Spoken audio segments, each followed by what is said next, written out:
Olá, meus amores! Hoje vamos para o nosso último episódio sobre música erudita que eu planejei para vocês aqui no nosso programa. Falamos muito sobre música erudita lá no Vamos Falar de Música Exterior, antes de começarmos a estudar as canções populares estrangeiras. Porém, nos nossos estudos de domingo, já encerramos o cronograma que eu havia preparado sobre as canções eruditas, coisa que não aconteceu ainda aqui no Brasil. Para falar a verdade, nos nossos estudos de sábado nós falamos muito pouco sobre música erudita. Foi apenas um episódio só ao longo dos quase 200 que nós já gravamos aqui no programa. E hoje vamos falar sobre o segundo e último episódio do programa sobre música erudita brasileira. Vamos repetir a dose. Vamos falar sobre o mesmo compositor que criou a música erudita brasileira da qual nós falamos da última vez. Senhoras e senhores, ele é Heitor Villa-Lobos, compositor pertencente ao movimento do modernismo brasileiro, conforme nós já explicamos da última vez em que ele foi tema de um programa nosso aqui. Mas para quem não se lembra, vamos recapitular.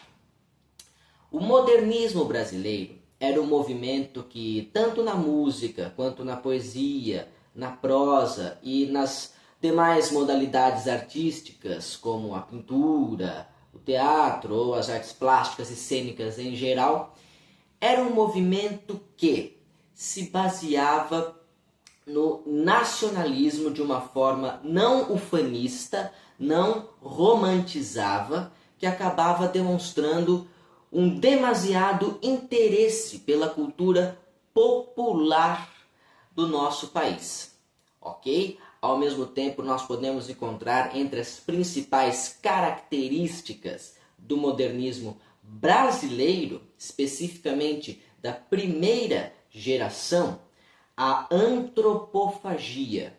O que significa isso? Antropofagia é um conceito elaborado por Oswald de Andrade que consiste em assimilar culturas externas à nossa, juntá-las à cultura brasileira e transformá-las em um produto cultural ainda mais rico e diverso, propiciado pela miscigenação, pela hibridização de todas estas culturas. E na nossa música de hoje, assim como na outra música de Heitor Villa-Lobos, sobre a qual nós já falamos lá muitos meses atrás no nosso último programa sobre ele, nós podemos encontrar todas essas características reunidas. Sim, senhoras e senhores, reunidas até mesmo em seu próprio título. Para quem não se lembra, da última vez estudamos as Baquianas Brasileiras. As Baquianas Brasileiras de Heitor Villa-Lobos são um conjunto de 9 composições que misturam a música brasileira com a música do compositor alemão Johann Sebastian Bach. Por isso o nome Baquianas. Nossa música de hoje será a Baquiana Brasileira número 5. Ao longo do episódio de hoje vocês vão perceber que esta nossa música é a mistura perfeita entre o erudito e o popular, entre a música de Bach e a música brasileira, fundindo-se em um nacionalismo que de maneira nenhuma degringola aos padrões do ufanismo romântico. Bem, a Baquiana Brasileira número 5 de Heitor Villa-Lobos é dividida em 2 partes, ou melhor, em 2 movimentos. O primeiro movimento, a primeira parte da Baquiana Brasileira número 5, intitula-se Área, entre parênteses, cantilena. Gente, a Área Cantilena é simplesmente a obra mais famosa de Heitor Villa-Lobos ao redor do mundo. Aqui no Brasil não.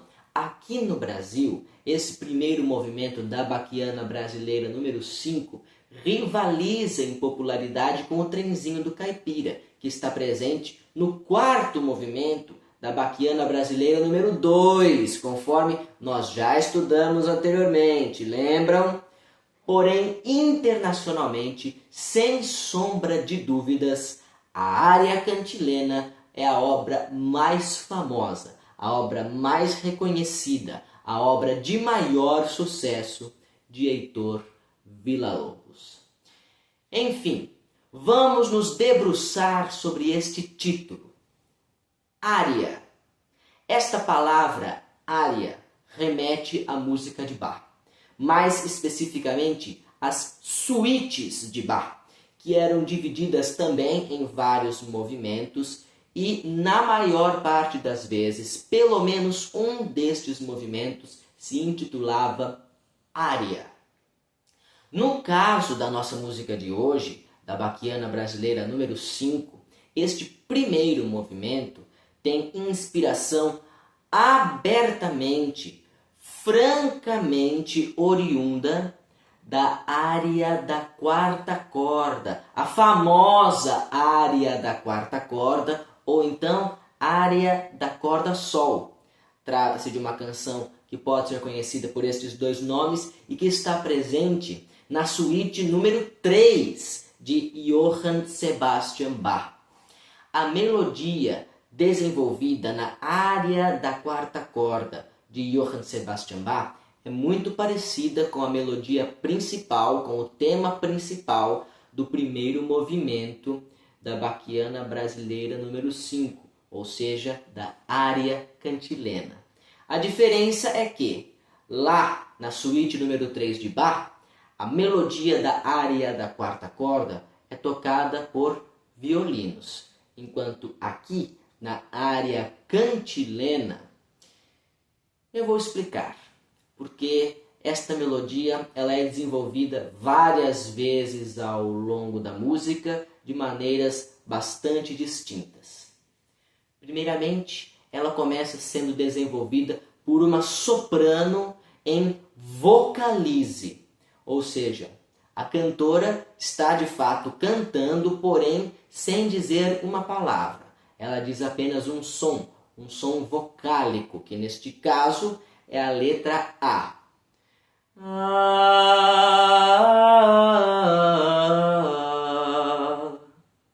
Enquanto isso, vejam só que coisa genial.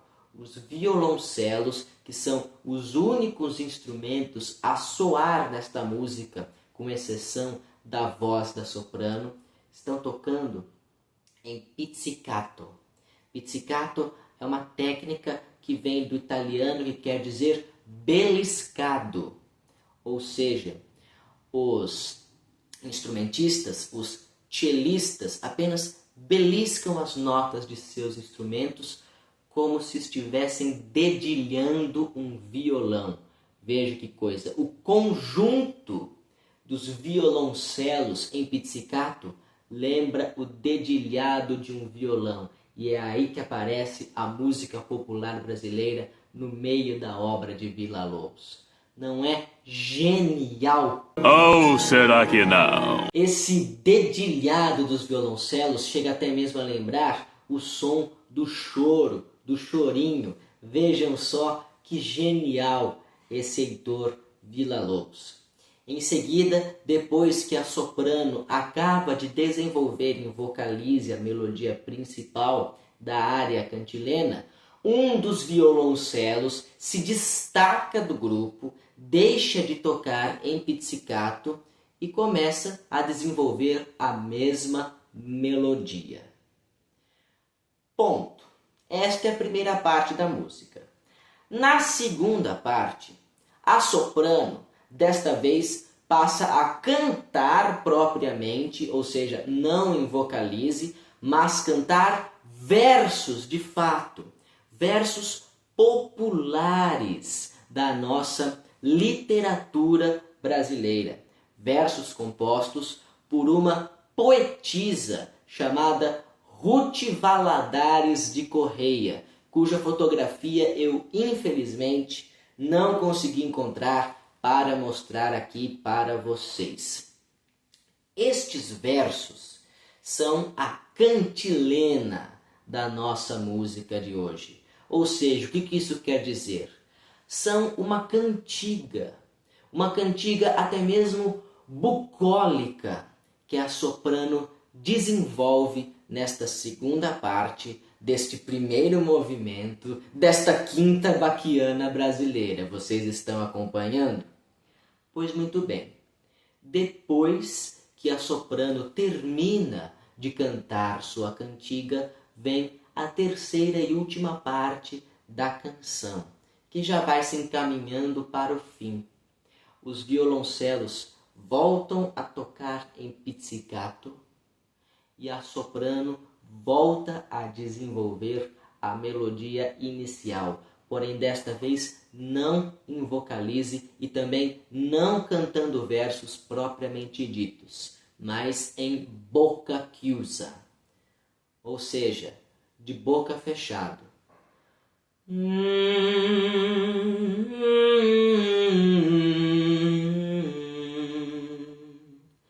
Vejam que coisa linda, né? Que coisa emocionante. É uma canção de mais de 5 minutos que prende a atenção do ouvinte durante praticamente todo o tempo.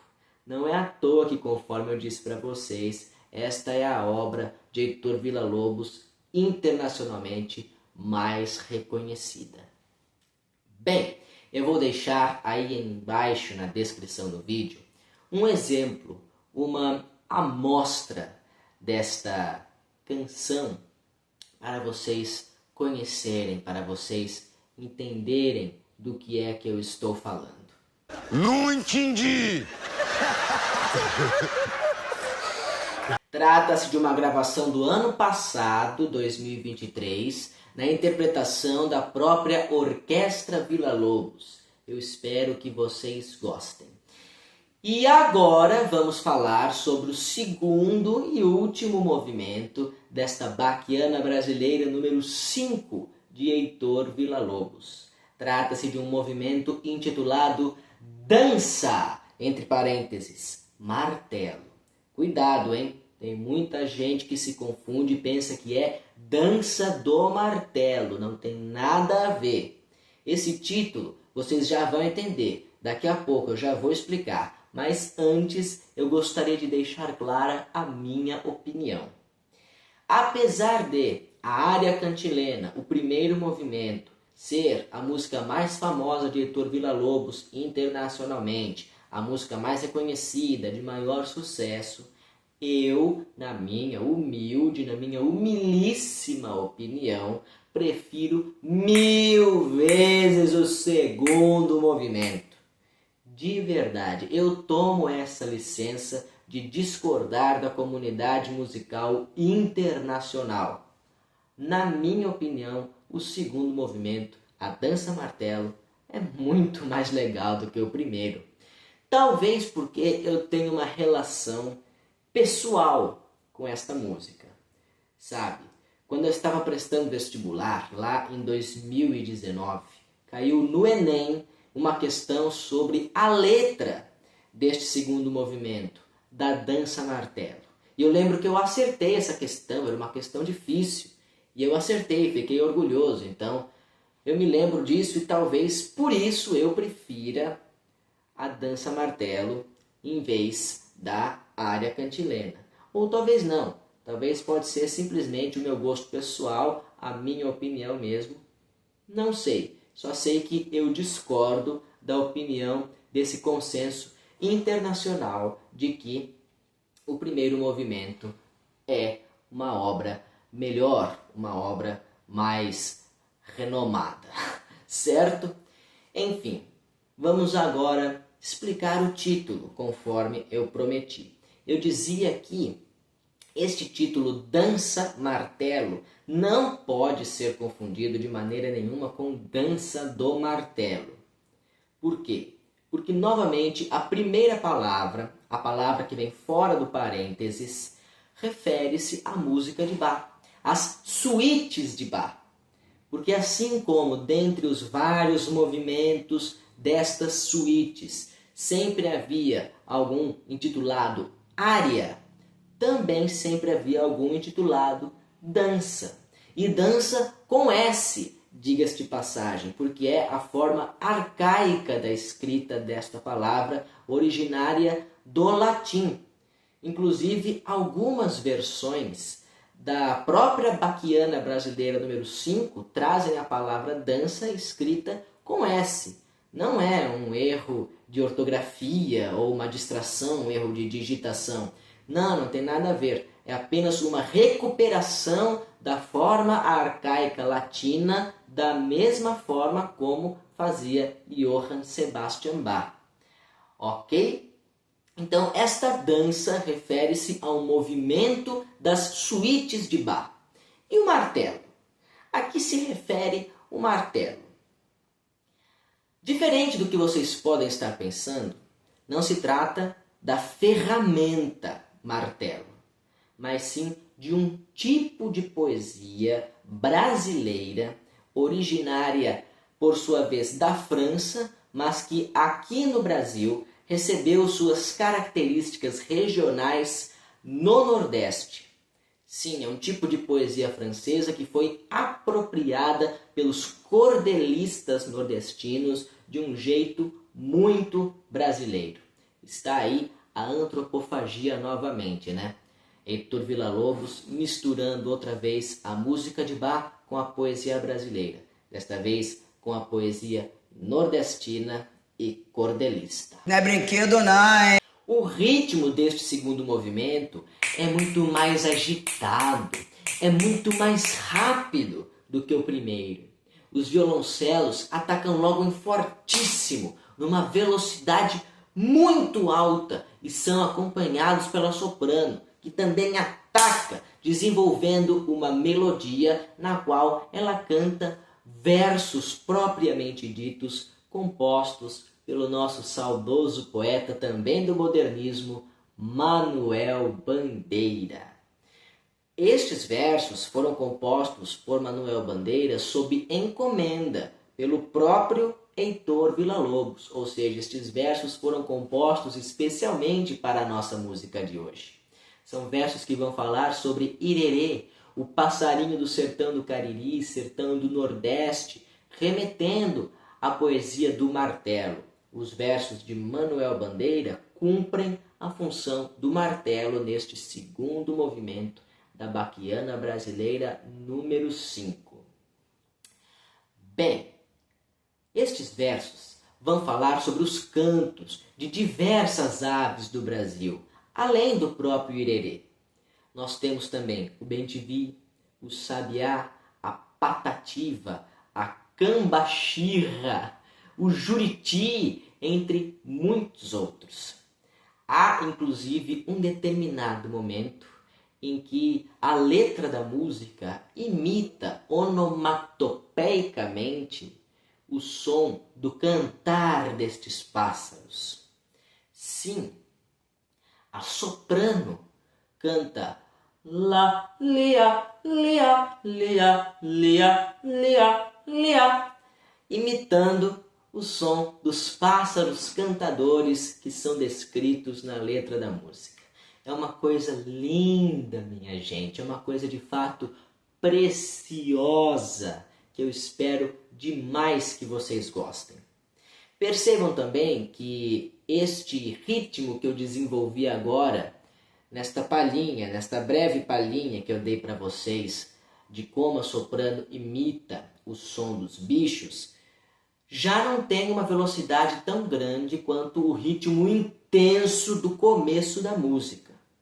Pois é, esta música começa num fortíssimo, depois tem um momento mais suave, um momento de calmaria, em que a nossa soprano imita o som dos bichos, parece até conversar com eles, dialogar com os passarinhos, e depois, na terceira parte, já se encaminhando para o fim, repete-se o fortíssimo, repete-se os mesmos versos e a nossa soprano termina em uma nota agudíssima, dificílima de sustentar, porque termina com a vogal I.